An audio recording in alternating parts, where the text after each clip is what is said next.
실전 매매 최고 수익일 들어가 보겠습니다. 이종목 전문가입니다. 전문가님 안녕하세요. 예, 안녕하십니까. 이종복입니다.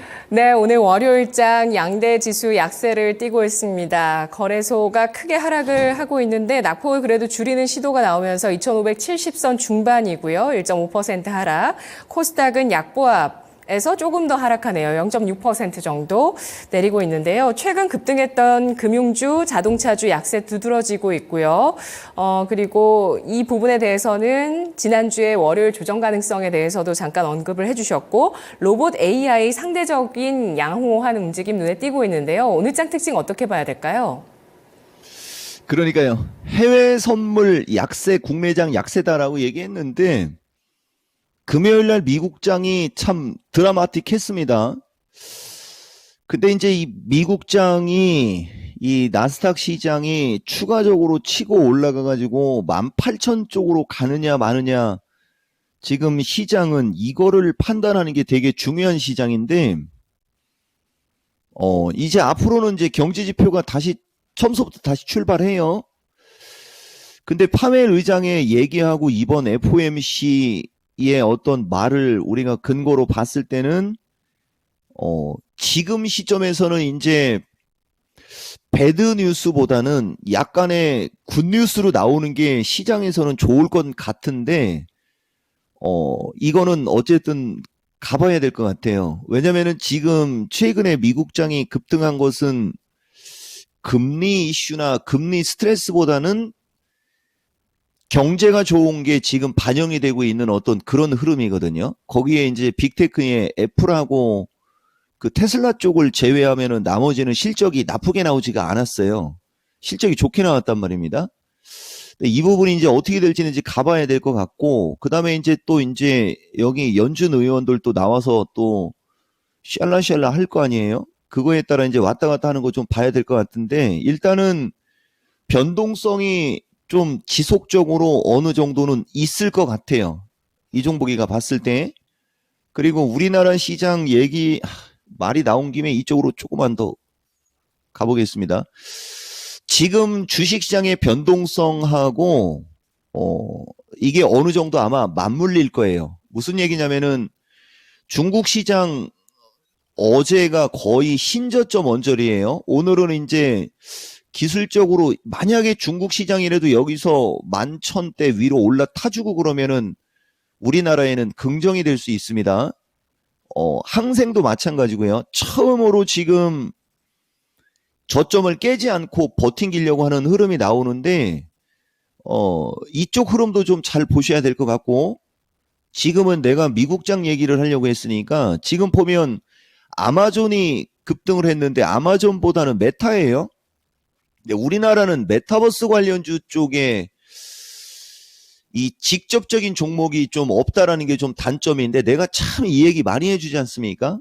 이 종목은 메타버스다라고 얘기하는 것을 일종의 테마주로다가 여러분들한테 얘기를 자주 하는데, 그쪽도 변동성이 좀 심한 게 단점이고, 다만 금요일날 미국장 보면 마이크로소프트 또 신고가 가려고 했고, 그 FOMC하고 고용지표가 엄청나게 좋게 나왔는데도 버틴 것은 결국은 이 빅테크들의 실적이거든요. 아마존 신고가, 엔비디아 또 날라갔고요. 근데 이상하게 우리나라만 반도체 쪽이든 뭐든 약한 거는 미국의 엔비디아는 말 그대로 캐시가 나오면서 가는 쪽이고요. 우리나라는 엔비디아 그 후광으로 HBM 반도체 관련주들이 같이 올라오긴 왔는데, 이제 추가적으로 급등을 하기 위해서는 매수세가 계속 유입이 돼야 되는데, 우리나라는 이제 그 타이밍에 알죠 여러분? 저 PBR 가치주 그쪽이 튀어나오면서 이제 길을 달리하고 있는 거예요. 그러니까 작년 11월 달하고 12월 달의 흐름과 유사한 월봉을 갖고 있어요. 우리나라 HBM 반도체과는 엔비디아의 작년 11월, 12월 달의 모습인데, 엔비디아는 그 뒤에 폭등을 했고 우리나라는 이제 그쪽이 못 가면서 가치주 쪽으로 넘어갔다, 요 얘기 한 거예요.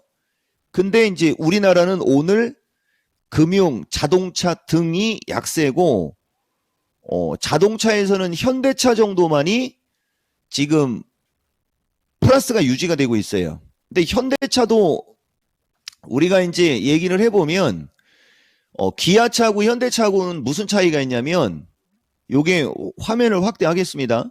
기사가 이제 계속 나오니까 그래서 이종복은 그 뉴스에 휘둘리는 걸 별로 안 좋아하거든요.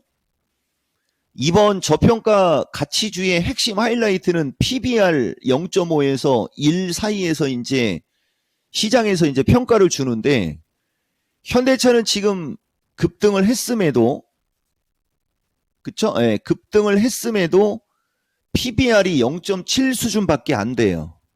현대차는. 그러니까 오늘 쭉 밀리다가 다시 쭉 치고 올라가는 거예요. 기아차는 PBR이 1.2까지 올라왔어요. 그러니까 기아차는 치고 가지는 못하는데 자동차 쪽은 현대차 때문에 현대차가 아마 계속 자동차를 버텨줄 확률은 있습니다. 근데 이제 다른 쪽, 특히 최근에 신한은행이나 막 이런 주식들 되게 많이 올라왔는데, 와, 나는, 그쵸? 예, 전문가를 하면서 이런 걸 되게 싫어하거든요. 원래 이 은행주나 이런 쪽을 갖고 있는 사람들이 급등을 한 걸 가지고 봤을 때는 좋죠. 왜냐면은 은행주 투자하는 사람들도 돈을 벌어야 되니까.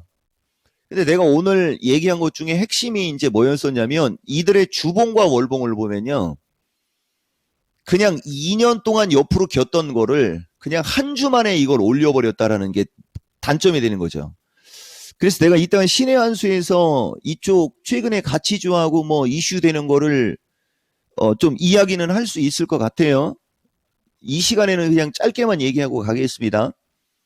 어쨌든 간에 자동차하고 금융주가 오늘 약세인데 대표적으로 자동차는 현대차가 아직은 저평가 영역에 있으면서 자동차를 어느 정도 받쳐주는 역할을 할 수는 있을 겁니다. 그렇지만은 금융주 쪽하고 이제 지주사 쪽은 쉽지는 않을 거예요. 그러면 저거를 대신할 쪽이 나와야 되는데 지수가 워낙 급등을 한 상태라 이제 지수가 지금 보면 작년 11월 달하고 똑같아요, 여러분. 오늘장 하이라이트 어떻게 보면 신의 한 수라고 할 수 있을 만큼 중요한 얘기인데 작년 11월 달도 어마무시하게 크게 양봉을 뽑아주고 다음날 음봉 나오면서 한 일주일 가까이 이렇게 좀 눌린 적이 있거든요. 지금 시장도 이쪽으로 약간 눌리는 게 사실 좋습니다. 근데 이제 거래소 시장이 이쪽으로 이렇게 눌릴 때 코스닥이 버텨주거나 코스닥이 이제 1300 쪽으로 치고 올라가면은 기가 막힌 장이 되는 거거든요. 그러면 코스닥이 치고 올라가서 기가 막힌 장이 되려면 코스닥 시가총액이 높은 쪽은 여지없이 반도체와 2차 전지과도 코스닥이 좀 덜어 있지 않습니까? 거기에 이제 제약인데 제약주는 변동성이 워낙 심해서 저걸 빼버리게 되면은 반도체하고 2차 전지가 버텨주거나 저쪽이 쳐주면서 올라가야 좋은데 실질적으로는 로봇하고 AI 쪽이 훨씬 더 좋아요. 그러니까 이게 이제 서로 매치가 안 되는 거죠. 왜 이런 일이 벌어지는 거냐면 내가 하나만 얘기해 보면 아까 금융주하고 자동차 쪽 월봉하고 주봉 한번 슬쩍 얘기했어요. 그쪽은 완벽한 정배열입니다. 그러니까 최근에 가치주라고 해서 급등했던 주식들이 일주일 사이에 폭등한 게 문제가 됐지 추세와 패턴을 놓고 전체적으로 한 5년, 10년치를 놓고 보면 지금이 바닥 탈출형이고 그 다음에 반도체 쪽은 아까도 얘기했듯이 요거 한번 한미반도체가 되게 좋은 예가 돼요. 이게 한미반도체거든요. 한미반도체가 왜 세게 못 가는지 딱 보면 알겠죠. 기간 조정을 일주일이라네. 정신이 왔다 갔다 해요, 나도. 한 6개월 가까이를 옆으로 기는 것도 이거 참 드물거든요. 6개월 동안 신나게 날라오고 6개월 동안 거의 옆으로 기고 있다라고 봐도 무방할 겁니다. 근데 월봉을 보면 붕 떠 있지 않습니까? 아까 엔비디아 월봉 여기하고 비슷하게 보이시죠? 네, 이거 얘기하는 겁니다. 여기 이쪽하고 지금 비슷한 거예요. 한미반도체가. 그러니까 저쪽이 치고 가기에는 역부족이란 말이에요. 근데 포스코 퓨처는 거래소지만 2차 전지의 월봉을 보면 두 개의 섹터, 그러니까 금융주, 자동차가 하나의 섹터가 돼요. 그러니까 최근에 급등하고 있는 가치주, 최근에 급등하고 있는 가치주와 먼저 급등한 HBM 반도체과 한미반도체의 딱 중간에 있어요. 그러니까 2차 전지를 내가 계속 여러분들한테 양호하게 얘기를 해주는 거예요. 근데 이제 이건 월봉이라는 게 중요한 거예요, 여러분. 월봉. 일봉이 이런 패턴이면 치고 가는 건데 중요한 건 월봉이에요. 그래서 내가 2차 전지는 중기 이상, 중장기적으로 보라고 얘기하고 1분기를 계속 이야기하는 이유가 거기에 있는 겁니다. 근데 로봇은 얘네들보다 조금 더 안정적이에요. 월봉과 주봉이 조금 더 안정적입니다. 그래서 로봇을 조금 더 긍정적으로 얘기하는 거고 AI도 마찬가지고요. 그래서 오늘장 특징은 좀 정신없는 건데 요점으로 얘기를 하면 월봉상 안정적인 종목들과 일봉상 단기 급등한 종목들의 혼조세로 인해서 지수의 변동성은 크나 상대적으로 코스닥이 덜 빠졌지 않습니까? 그 주봉과 월봉상 저점권에 있는 쪽은 코스닥 종목들이 많다 보니까 거래소는 급변동이 나오고 코스닥은 약간 하락권에서 세게 치지는 못하지만은 하방 경직성을 주고 있는 그런 시장이다. 정리할 수 있습니다. 네, 대형주, PBR주의 강세 이후의 반작용으로 오늘 조정 나오고 있습니다만 큰 추세로 봤을 때는 또 바닥 탈출형이라는 부분들 주목을 해주셨고요. 그리고 또 먼저 조정을 받은 쪽이 코스닥에 있다 보니 이런 쪽 코스닥은 오늘 또 제한적인 그런 조정 분위기다 설명을 해주셨는데요. 오늘 월요일장 신의 한 수가 있습니다만 오전장에 또 전략 필요하겠죠. 어떤 전략 세울까요? 347 돌파, 344 지지 체크했는데 344는 보고 왔어요.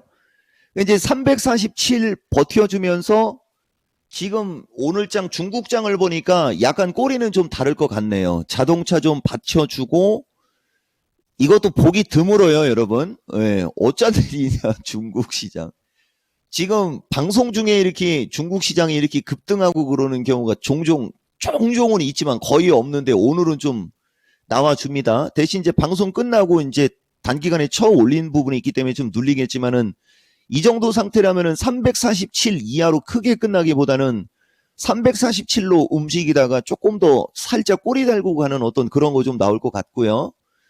나머지는 이따가 신의 한 수에서 좀 만약에 그쪽을 좀 부각시키게 되면 그쪽을 좀 얘기를 하겠어요.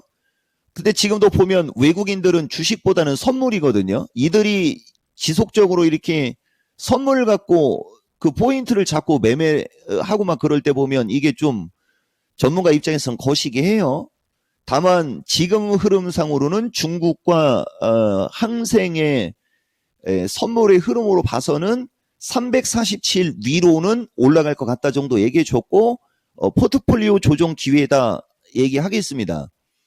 그 아까도 얘기했듯이 이게 한쪽으로 쏠림 현상이 나오게 되면 우리가 항상 얘기하는 그 없어서 느끼는 공포심리, 포머 이런 게 지금 작용을 해갖고 우왕좌왕하거나 뇌동매매에 빠질 수가 있거든요. 근데 내가 딱 여러분들한테 그 기준을 잡아주면 금융주나 지주사 쪽은 그쪽을 갖고 있는 사람들한테는 좀 거시기 하지만은 이번 타이밍이 매도가 맞습니다. 그리고 뭐 맞고 틀리고는 나중에 가보면 한다 그런 얘기 내가 좀 자주 얘기하는 편이고 그 다음에 2차 전지는 중기 이상 봐야 돼요. 무조건 중기 이상 보면 분명히 보답이 갈 거고요. 그 다음에 이제 단기적으로나 중기적으로나 이제 분위기가 이제 넘어가면 좋을 수 있는 쪽을 얘기해 주는 게 로봇이에요.